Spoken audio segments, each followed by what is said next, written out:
Grandmother, who seems to be the answer to the Deuce Undying lane, while on the other we have a Makoto overall last pick. Talon putting some effort into making sure Makoto has a good game. And for good reason, because he is their best face maker. He is their best chance to get to that late game that they usually win, but did not get there last time. And a big part of that was that Pangolier was not set up for success. So they go back to a formula that's worked for them, which is if they don't get the Wind Ranger, they're going to pick Makoto's hero very late and have a strong roaming forward that can potentially secure runes or set up the ganks for him, just combine with them well on the map. I expect a lot more action from Makoto and Q this time around, especially since Makoto has a pretty favorable lane matchup here, should not get punished nearly as hard, and has a lot of heroes he can hunt. You hunt the Brood, you hunt the Faceless Void.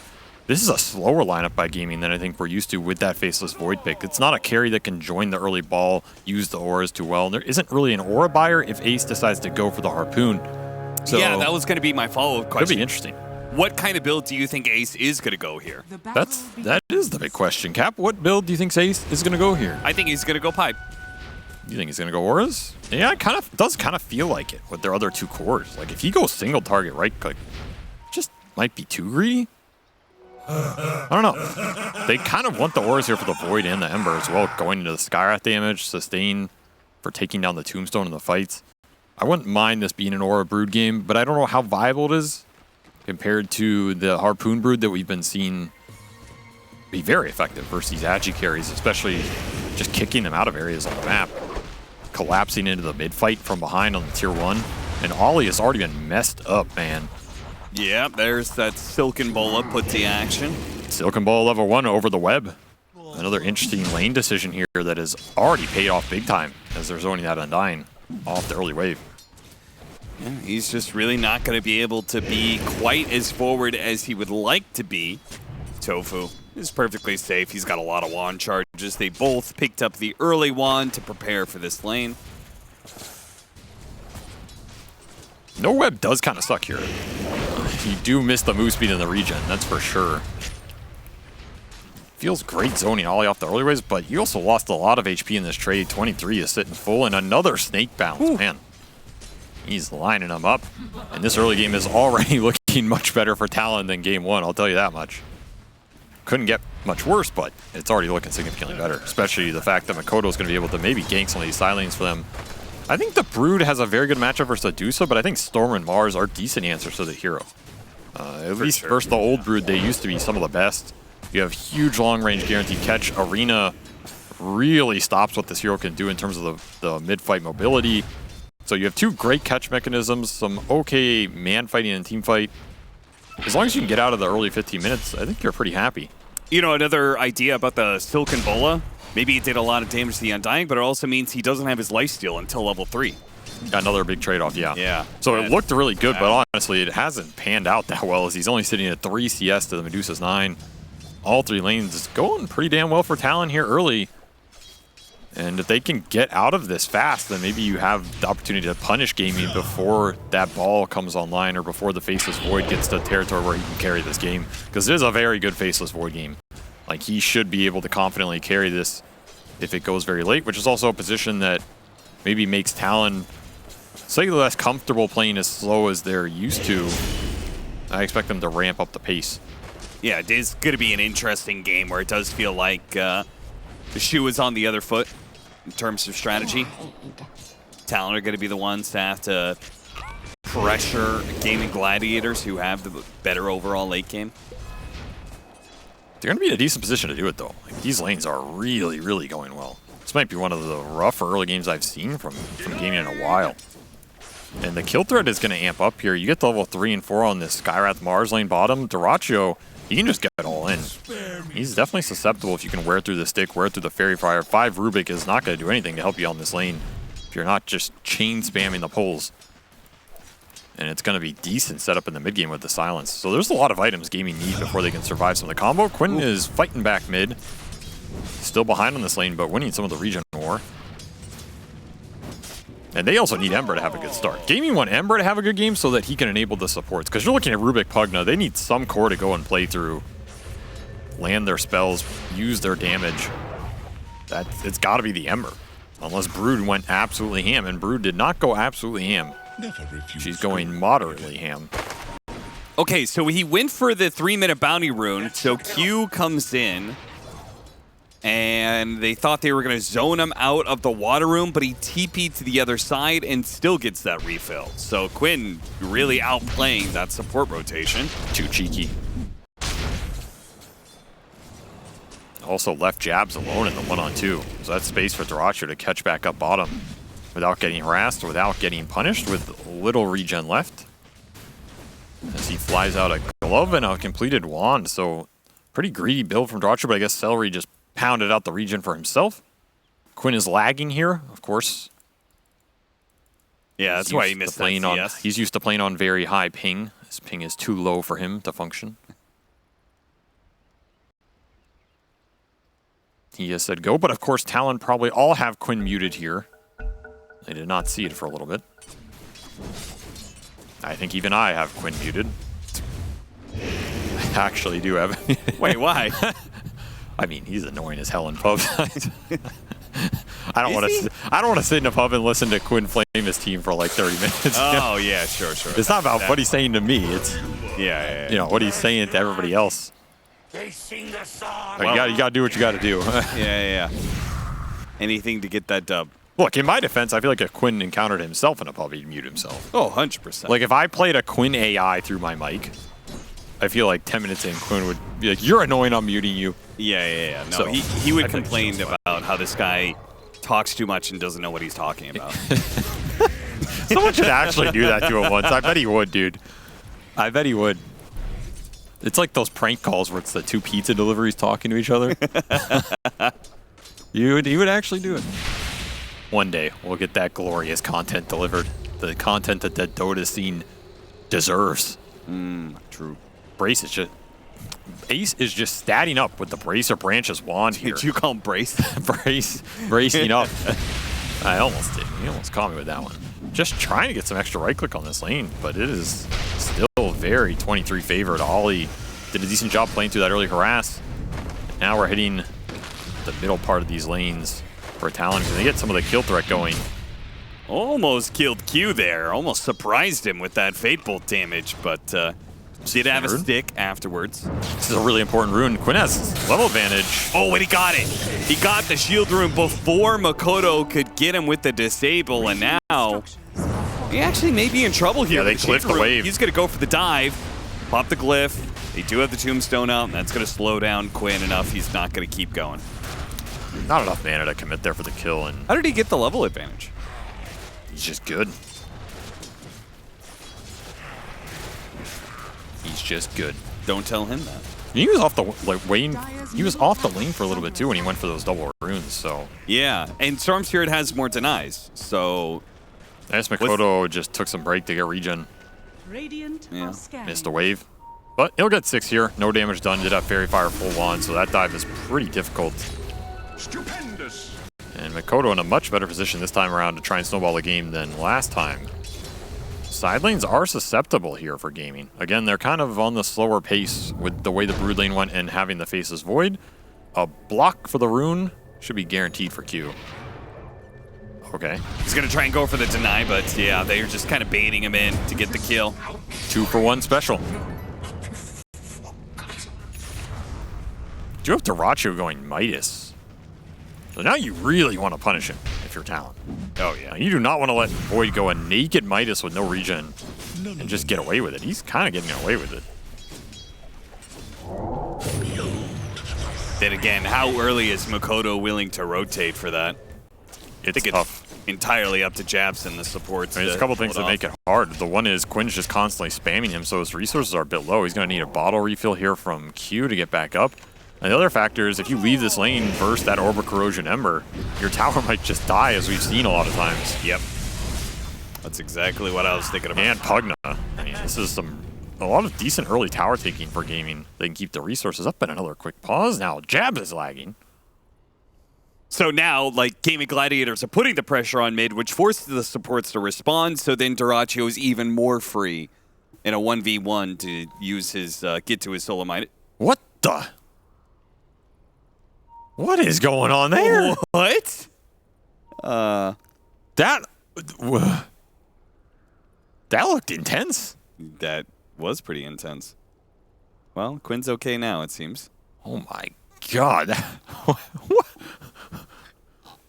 I'm scared to say anything. That looked real. Yeah. I haven't seen that intense of a face since Animator. Somebody messed up. It's probably someone coming in his room. He's like in the middle of a match. And he's probably scared that, like, you know, if you show somebody on cam that's not supposed to be there, like that, sure. that's what it kind of looked like to me. Yeah.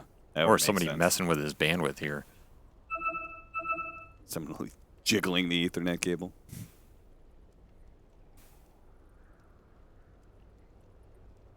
So we'll see if they all have jabs muted. I feel like they probably do. Well, somebody has him unmuted. Who is it? No, that was Dyrachyo. Dyrachyo's a nice guy. Look at that. another attempt at a rune. This time Mikoto outclicks Quinn. They're going to keep chasing. I mean, the zombies are after him. He does have the power rune to be able to pop here the illusion, and he zips away just before the damage could come in from Celery and Tofu. Mikoto, Spirit, making waves.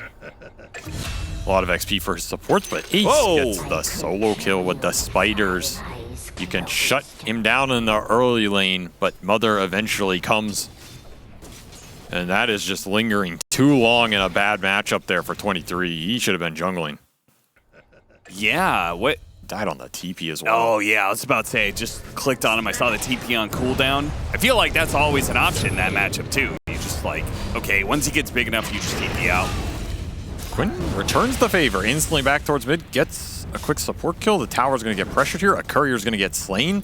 23 has to walk for base. Mikoto had to walk to base. He's going to have to TP out here to try and defend mid. A lot of the early laning stage undone very quickly here for Talon.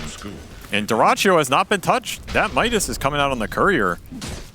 All things said, he's had a pretty decent Faceless Void early game versus a very contestable lane here in the Skywrath Mars. I would have expected at least one kill on him, but 0 deaths, that is a decent outcome. Midas already to use. This seems like a very clear game plan for me from Gaming Gladiators. Put as much pressure on the mid lane as possible in order to draw attention away from the side lanes where your 1v1s are very favorable.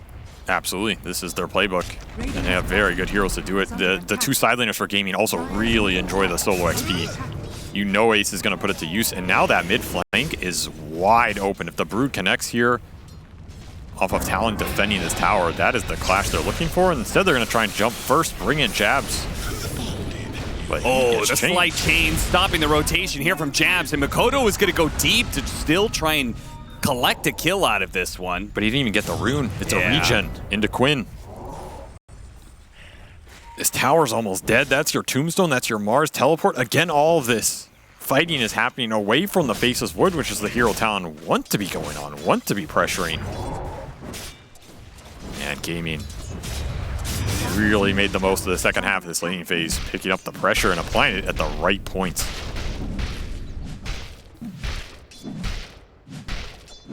The spider cam. Very cute.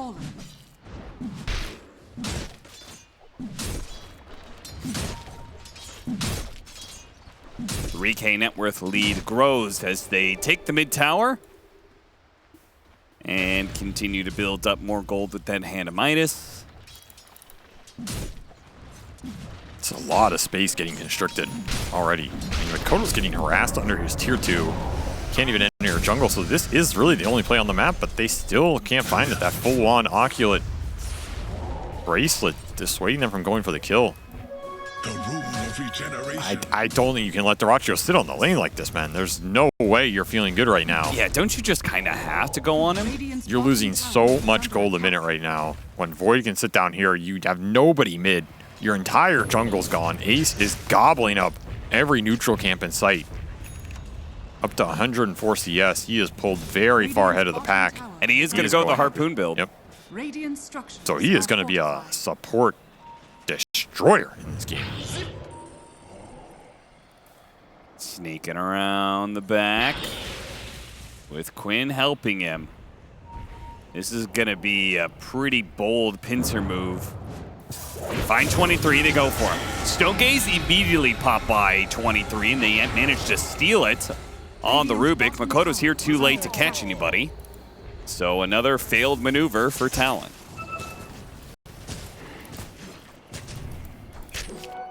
Nothing has worked out for Talon Yeah. at all this game in terms of the moves. I don't think there's been one single move that is connected on an enemy core hero here that they felt good about. They're just kind of sitting here and letting Gaming occupy all the space. Get continually power runes for Quinn, which there's limited stuns for the Ember in this game. You have a Skyra Silent and a Vortex, but it's pretty hard for the Mars to catch him. And you still have this tier 1 up, man.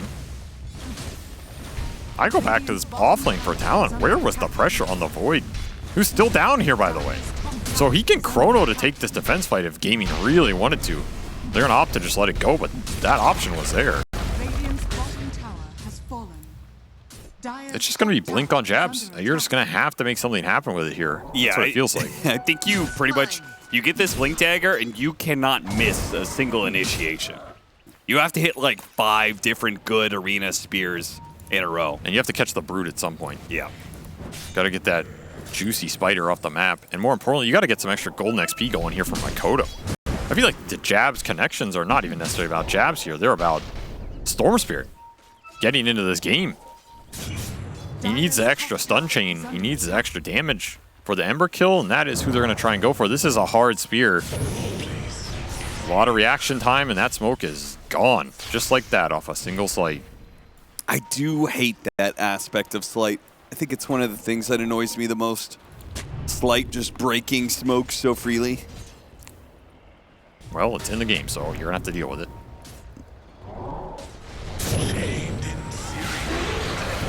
Easy pickoff.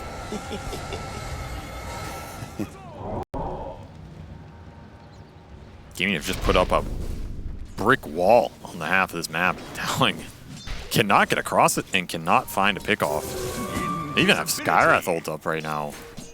You gotta jump something. I mean, you just gotta go. Quinn does manage to jump away. Oh, they got him on the spear. Now the Mystic Flare's gonna be dropped. The heals, though, the heals. Can they keep him alive? Not quite enough burst damage. Quinn stays up, and now Q's gonna be chased down, turned into spiders. Just great positioning from Gaming, giving no openings here. That Ember tanked so goddamn much damage.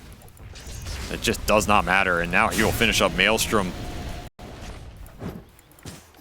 And Talon are pushed back into their corner. Well, they'll continue to farm up the triangle for 23, who's still having a decent game here on the Dusa. But that Dusa Faceless Void Clock is one we are pretty used to seeing now. It does not go well in the late game if you let Faceless Void get away with the same pace.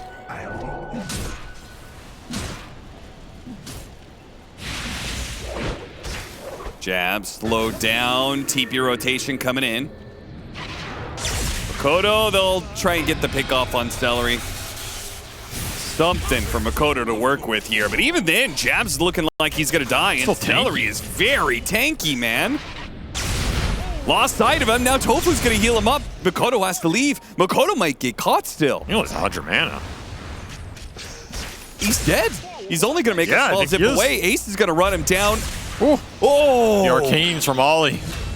Ollie barely gets there in time, and Ace still almost ran him down underneath the tower. Meanwhile, Quinn kills Q.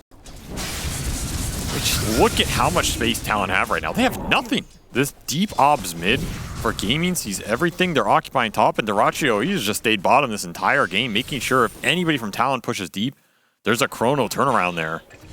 You're getting support solo kills at this point. This lead is going to balloon in the next 5 minutes. If you do not take some space back on the side of Talon, you're going to have to do it into a double damage Ember with a Pugna behind him. That is a very tanky hero to go on. Maybe your best bet is just to get into Radiant jungle and open up that part of the map with some deep wards of your own. Abuse the fact 23 is still pretty tanky, and Gaming likely don't want to go on him for a while. They also can't really rotate the Brood down here to take a fight. So you know this area is fairly safe. I don't think Dyrachyo should have been able to farm down here for as long as he did. He still hasn't even used a chrono. He's just chilling, man. Absolutely chilling. He'll finally TP top.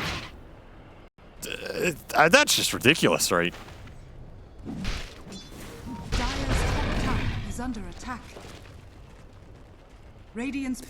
Fresh new territory for Dyrachyo to explore.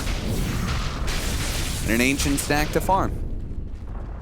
Life is good. Just such a map benefit for gaming. Yeah, now they take the tier 2, they could take the outpost. So much space for the other heroes because the Void isn't taking any of the safe farm, and then it forces Talon out of that area as well.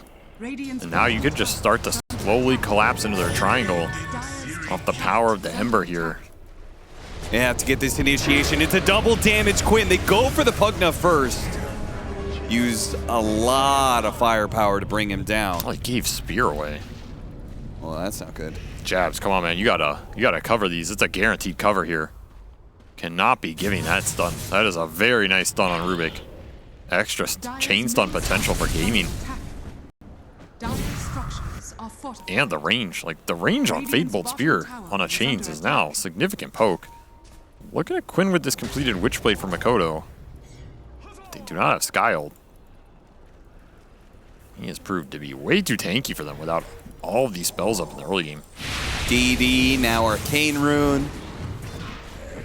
Quinn's got so much to play with here. Early Shard for Jabs, pretty interesting. Maybe he feels like he's just going to be able to grab 2 every time. It's a bold idea. I mean, if he does, pretty nice for Talon, as they really want to get as much stun lockdown as they can off that Spear. Sure, Don't if have he anything gets else. the Pugna +1, that sounds great. I think it's a very optimistic idea. So I feel like Gaming Gladiators should be pretty well spread, right? Their heroes can play various parts of the fight, right? Broodmother's on the side somewhere, Ember Spirit's bouncing around, Pugna's way in the back. Yeah, it's pretty hard for gaming to ever clump here. And they don't really need to clump either. Their heroes don't require it, and you're just clumping in a Stone Gaze arena. Maybe if you get caught trying to kill a Tombstone, but outside of that, the spacing is going to be pretty easy. You're going to have BKBs up. In fact, the BKB is already done for Ace. You rush that over the Harpoon. So Gaming are just trying to hit this triple BKB timing. And that is going to be their window to push the Roshan, push the fight instead of the Auras. Maybe they're still going to go high ground in 25 minutes. Yeah, they whatever. might at this rate. These guys always have a very clear idea of how to align their items and hit that power point. And if you're not ready for it, you get punished. This is what Talon need more of. Pickoffs into small objectives like 20-minute power rune that they're looking at for Makoto. Gotta start taking these away from Ember. Quinn is still running on an Arcane Rune here. Spear doesn't finish him off. Quinn doesn't chase after him either. Silence. Oh, big kill. They've got him. Finally, all that effort comes to fruition. They get a kill onto Quinn. That's 1,000 net worth being given over to Talon, and they get the Power Rune. Just an extra little cherry on top for Makoto. They need a couple more of those. Then maybe they're feeling good about going in this mid-game. Just open up the space, because the Brood is taking it all right now. Harpoon finished on top of the BKB. What is the answer to the BKBs in this game, too, for Talon? I mean, it's Stone Gaze, but you can also poke and kite out the Stone Gaze to potentially start a fight. If you're 23, you need to hold on to this spell. Make sure you protect your team with it. Because otherwise, BKB cores are just jumping your Skywrath, jumping your Undyne, and killing them at the start of the fight, and then you just got to take that 3v5. Yeah. And it feels like you need the Sky Ult to get the big core kills.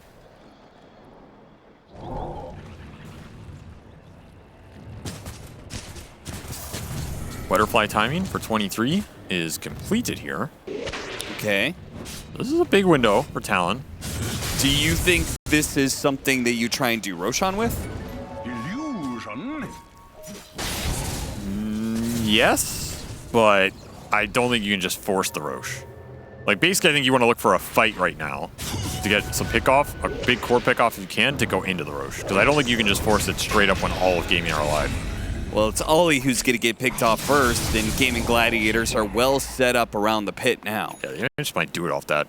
Can't really fight without the Undyne here. I think the Chrono Thread around the pit is what dissuades Talon from just manning up for it.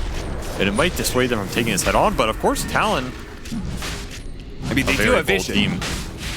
Yeah, they do. They have vision on the outpost. This is a hard fight, but it is your Butterfly Medusa timing, so you kind of feel forced to take it here. Without Tombstone, though, they get the right kind of arena initiation into the Stone Gaze, it's possible. You're just going to have to jump and hope you get the steal, either on Makoto or 23 with the Stone Gaze steal. The Undying is making his way here. So Yeah, the he actually got back Manta-Illusions here. have actually stalled it enough. They can have a 5-on-5. This is a little awkward for gaming now. Tombstone Tombstone's out. position. He's going to go for that kill. Oh my god. Quickly demolishes the Undying. Well, they are going to go for the spear, but Dota2 had the BKB. Stone Gaze on Chrono. Oh, the Stone Gaze. Does he have enough damage? A little bit if he's going to be able to pick this up. Oh, it's out on the field, and the Ace managed to pick it up just in time. So the extra life now means that Gaming Gladiators are well positioned to run over Talon. And I don't think there's really anybody who's getting out alive. Certainly not 23. Man, Ace just delivers again and again and again. You need someone to make the clutch decisions, the right calls, click better than your opponents. You take this man right here. Yep. Very good read of the team fight. He solo kills the Undying, solo kills the Tombstone, and then gets the Aegis steal out of everybody in this pit. Just ridiculous value out of the Brood. And that is the problem that Talon are going to have to answer in this game. If you're not using Stone Gaze to protect your supports, they are food for the Brood. There is not a lot of BKB answers, so you have to use them well. Dire's middle tower is under attack. MKB for Ace. He's just going to handle 23. 15,000 net worth, well ahead of anybody else in this game. He's so rich, man. There's just so much space he got in that dire jungle. And when he pops BKB, there's nothing really to get him off of the Dusa except for Stone Gaze. And then you have to fight out their Stone Gaze, and there can still be a Chrono there. There's going to be Pugnastucks that keep people up.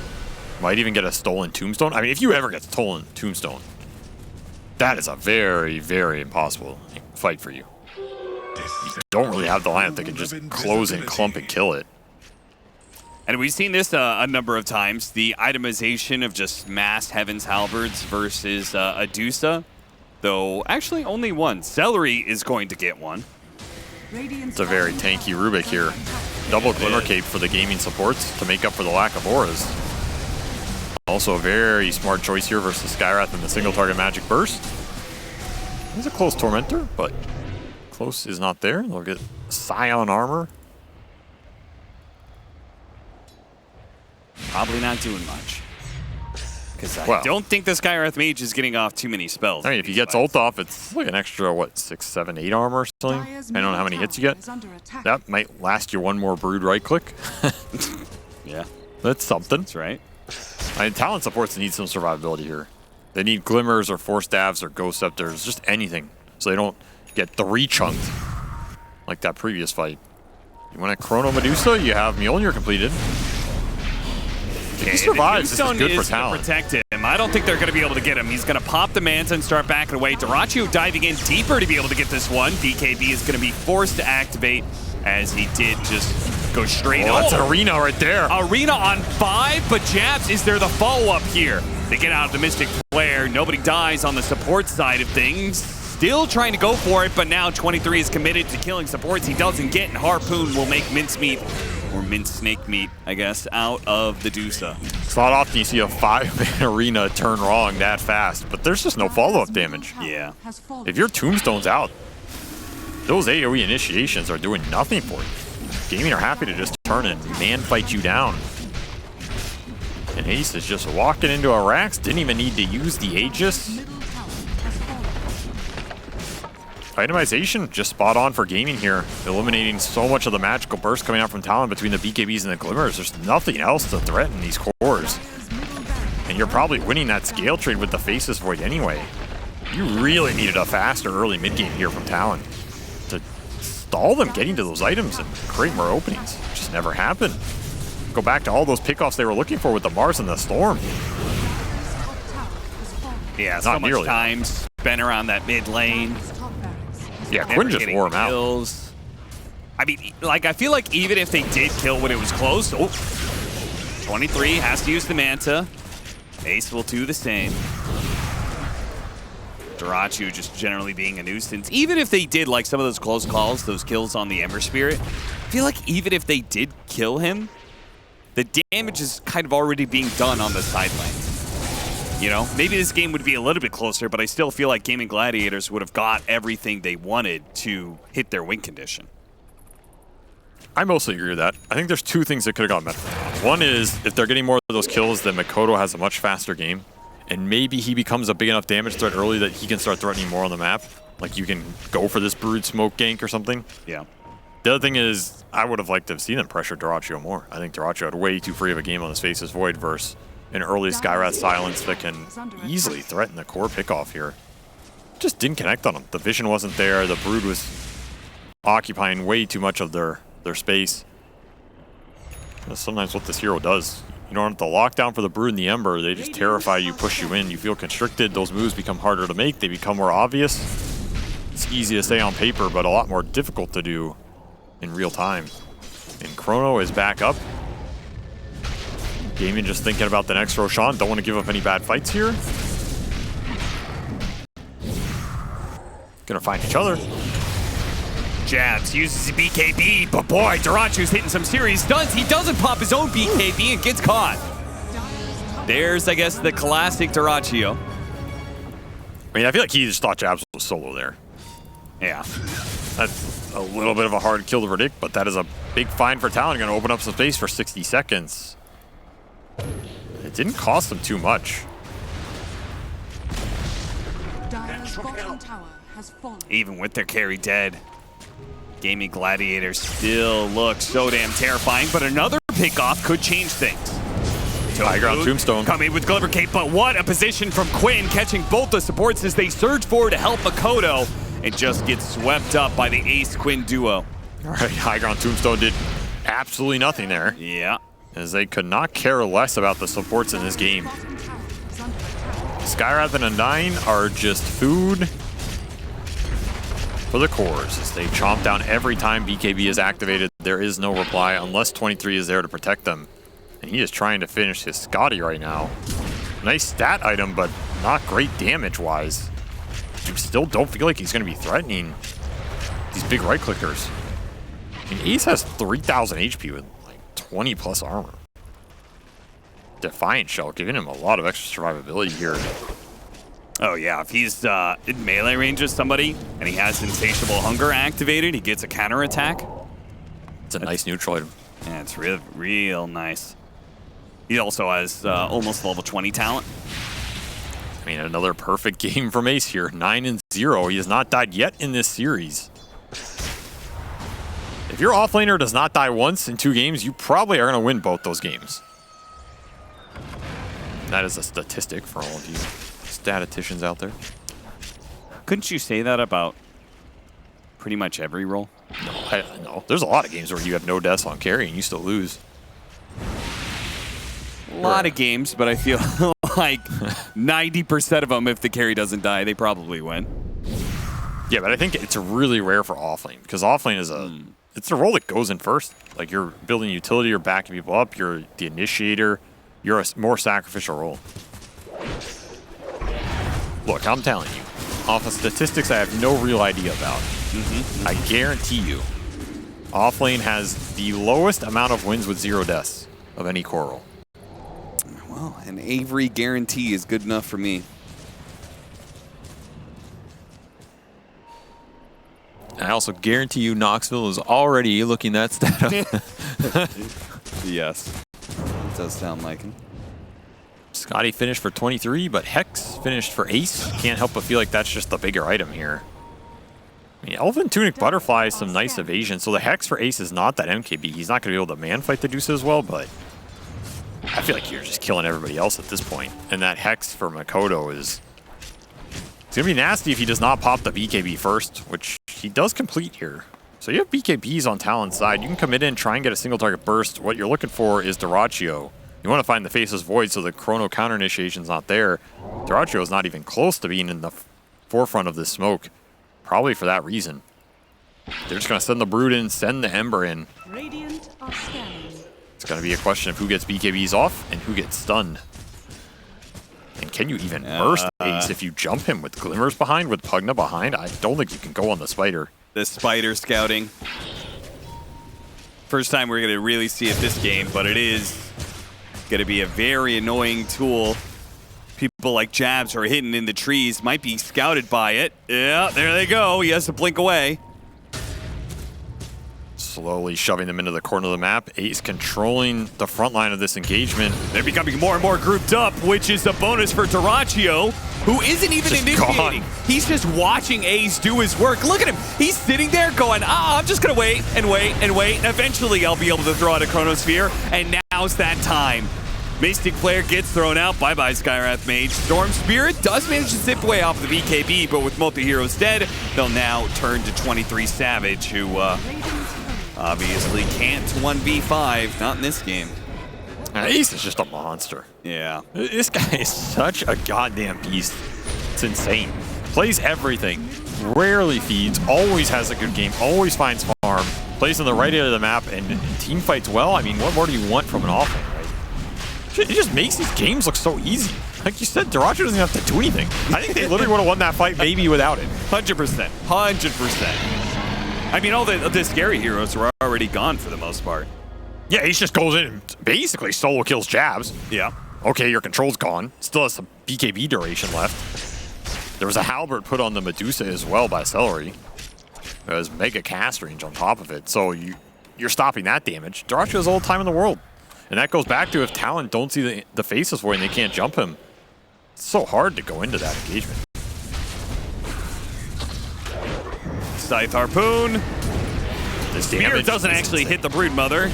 It's the Ember instead. Quinn is still going to push forward, though, and try and finish him off. Dyrachyo helps them, and they do manage to get that kill. Now, they both get low off the Mystic Flares. That's a lot of damage. And the Tombstone that they can't deal with. But unfortunately for Talon, they both have ways to be able to jump out. Quinn's one hit. He has the remnants. Oh no, the Decrepify plus the heals. He's staying alive. Once again, he gets healed up to half health. He's still bouncing around off the slides. They slow him down with a Scotty, get in front of him, and this Spear will help finish him off. There we go. 2 kills going the way of Talon. Cost them buybacks, but it's still something for them to work with. A little too deep there. And there's also just no need for it. Kind of a rare misplay from gaming. Maybe just feeling like they won this game and they're toying with them, but that's a dangerous toy to play with. 154 spiders, wow. Well, that's a consolation prize. 154 spiders dying for the cause. I like how Q killed the one spider. Good for him. It's like, I did my part, guys. There's my contribution. And straight up the Starship Troopers where the little girl stomps on the bug. I'm doing my part. It really is. As he tries to stay as far away from Ace this entire game as possible. Yeah. I think he probably gets 2 shot. It's got to be close. Man probably has arachnophobia. At this point, for sure. Time to see a therapist. Who will claim the Who's shard? gonna die? Who's gonna die? Oh, they almost died. Makoto. Wow. Overload. So some extra damage. I mean, they kind of need that damage when they keep on hitting these arenas with a bunch of heroes in it, but they have no way to put damage into the clump. Definitely That'll helps. help a little bit. Not that much, but a little bit. I don't think the Tombstone Shard is honestly doing much. I mean, it's okay for Ollie because when Brood tries to 3-shot him, he can jump in. But that's not necessarily changing the fight. So I think the Storm Shard is one of the better outcomes here. They also finished Daedalus on 23, so finally this Dusa is starting to hit with some ferocity, but not in the Chrono. Dyrachyo just goes for it. Chronosphere, but they aren't actually going to kill a hero right away. Jab's going to get off his spells, but 23 Savage still dies. The arena could not protect him well enough. All right. These heroes, no buybacks, are probably GG. He did have Daedalus, and I don't think he got a single right-click off with it. As Dyrachyo pulls the trigger, and GG. he is farmed enough to kill you in that Chrono. Didn't even need to use the Aegis. MKB closes it out, and a very convincing game from Gaming. I think Talon Draft was more well-rounded this time around, but they couldn't make anything off the lane advantage.